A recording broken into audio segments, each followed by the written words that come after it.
Alright, unless the ESL rules have changed in recent times, guys, I believe it is actually a best of 3 finals. We asked beforehand, people weren't entirely too sure, but that's how it's been for every Starbow Cup so far. So we'll assume that's the case for now. If there's more on top of this, then consider that icing on the cake. For now, though, spotting the top left corner of the map, he's blue, he's tearing. Give it up for Dirtybag. And his opponent in the lower left from the clan Nuit Blanche here in the finals. It is the Green Zerg player, Byleth.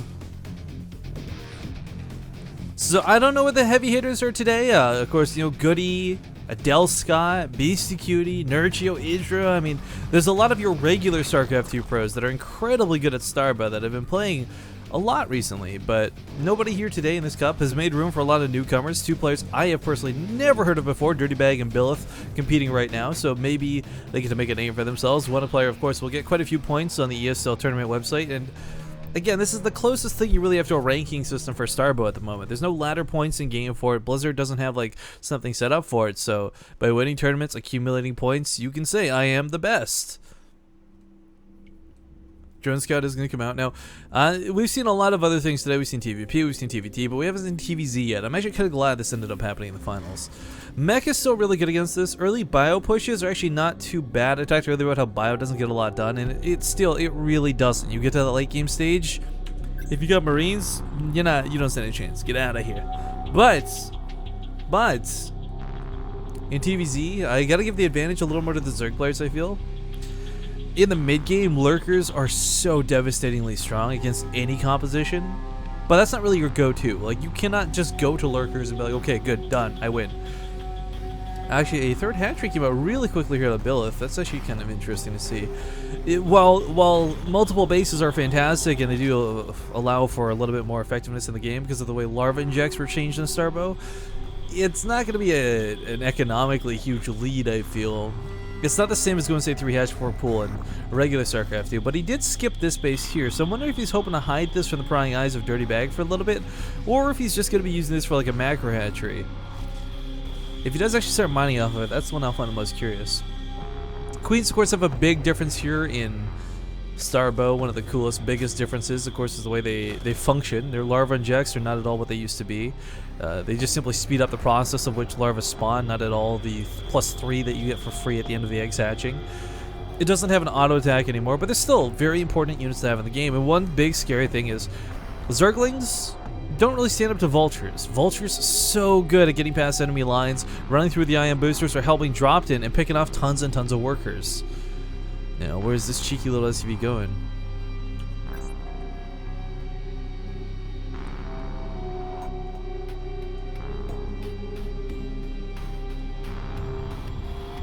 Someone in the chat asking, Rifkin, Phlogiston actually asking, Rifkin, why did you not announce that this is the ESL Starbow Cup? If you said that, I guess I missed it.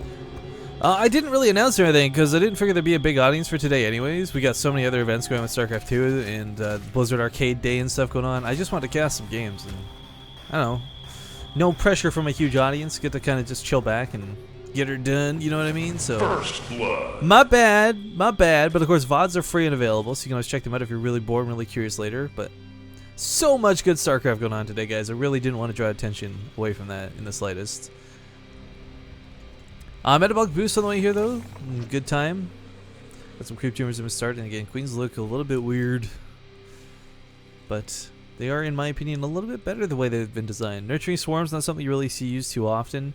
It's an ability they have that works like either Transfuse or like a Chrono Boost on a building being morphed in. Marines, the way they are going to have no problem doing with a low amount of links. So Byleth is, for now, just going to have to kind of posture.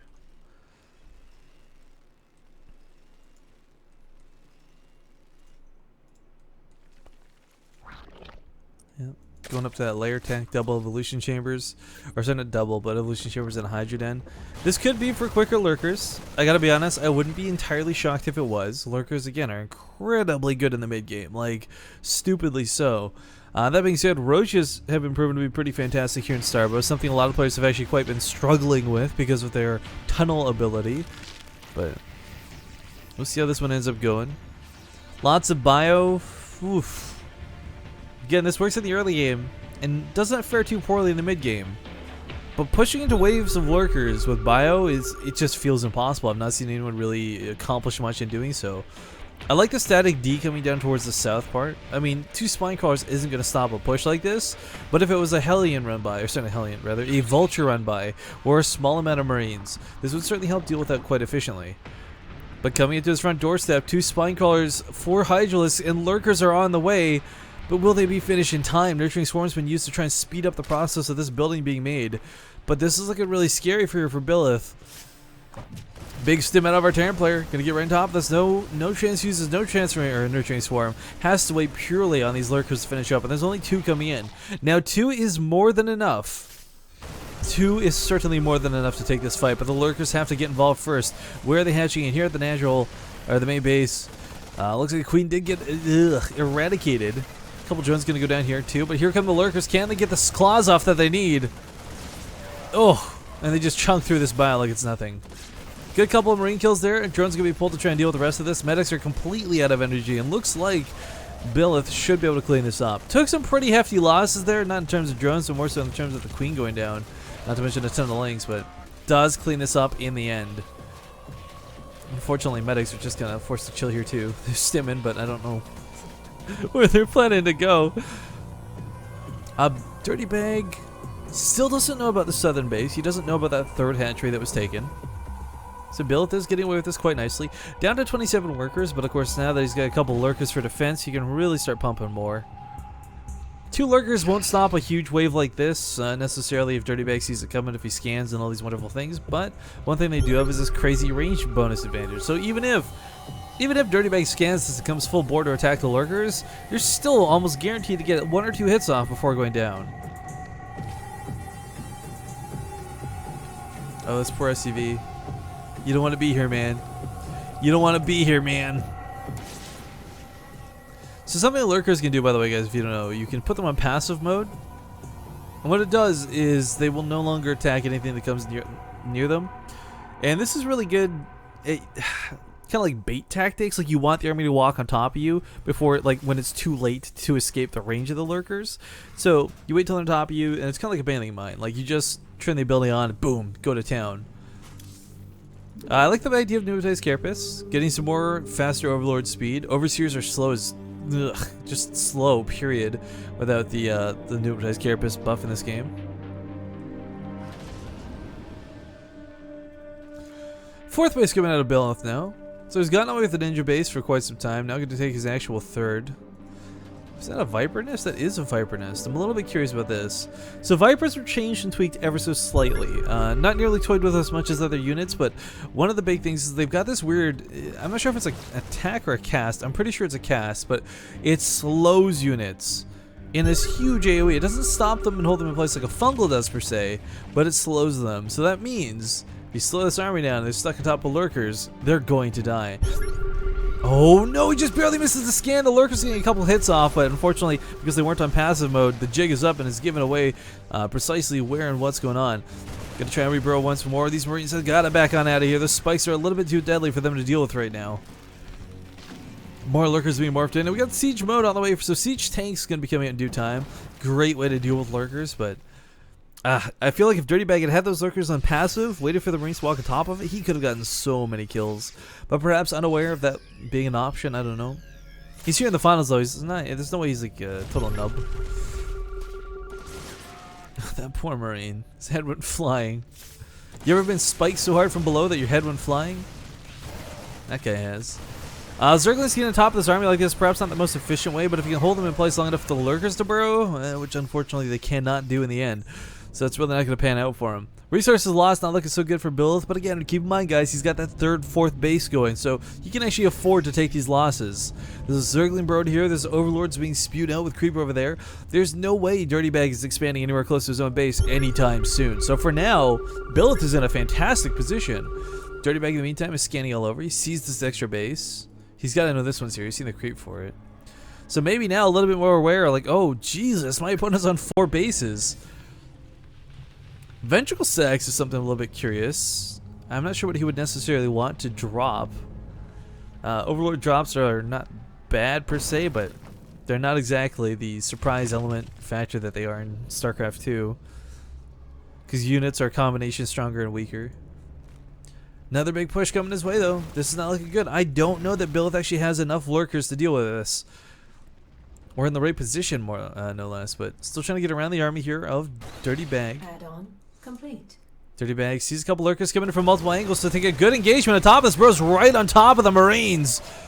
And that's going to catch him quite a few kills, but not enough to really end this army's life. Still siege tanks. It looks like a science vessel here on the front lines. I don't believe... Oh, he did actually research a radiate. I just missed that already. So, if you guys don't know what a radiate does, it basically will kill one unit almost guaranteed, but also it'll deal damage to any units immediately around it. Kind of like an immolation aura. But Marines looking to push across the bridge. Science vessels going to be no need for scans, and without any hydrals to actually shoot this down, or scourges. Typically, you do see like 2 scourges used per science vessel to deal with it, but lurkers being pressed forward. Zergling's coming from behind. This might be the engagement that Byleth really wants. Should be able to get a good couple spikes off here. Tanks, of course, are being locked into this, and looks like he will be able to clean up a majority of this army. Monster kill! Giving pursuit to these lings, these Marines, these poor medics don't stand a chance. They do stim away, but there's still lurkers here to deal with this. And this is what I was talking about. Like, this is the strength of that mid game from Zerg players. Dealing with this, it's not the most easy thing, but looks like an irradiate will go down. He will actually clean this up with the defensive. Some lurkers gonna be donated to this, I guess, but still not in a position to directly clean this up. Siege tank will snipe off another one.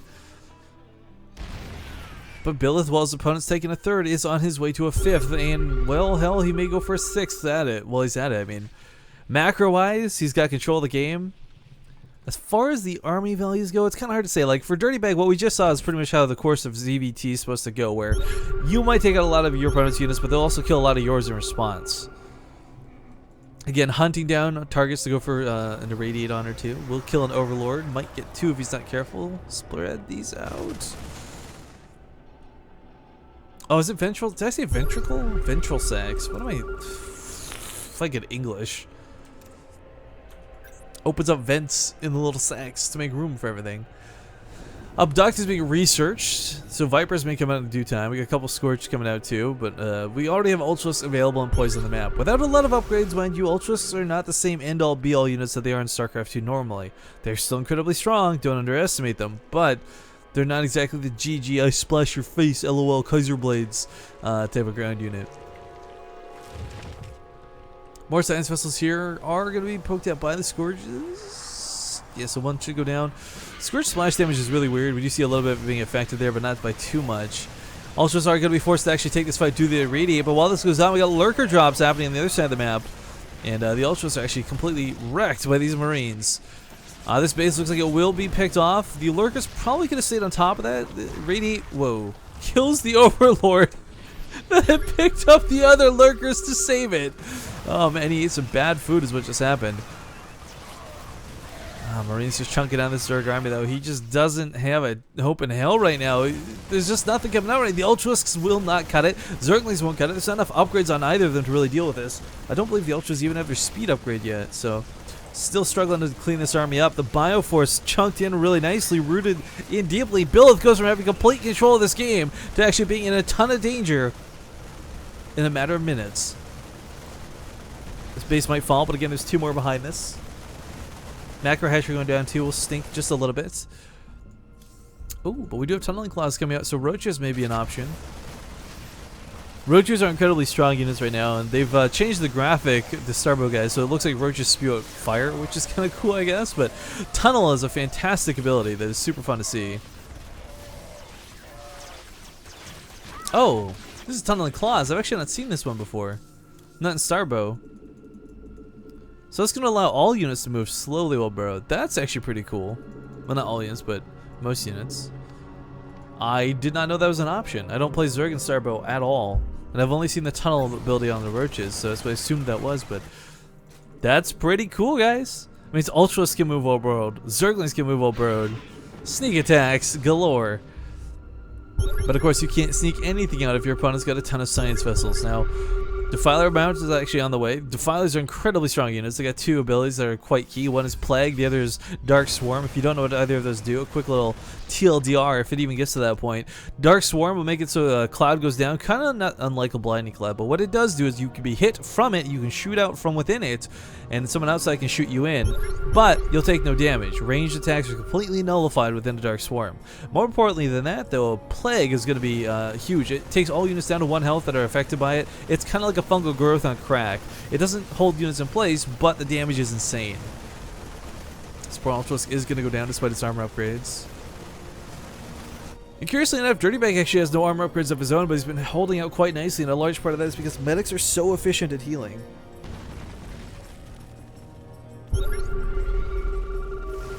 Did you research Defense Matrix? No, okay, so it doesn't have that as an option.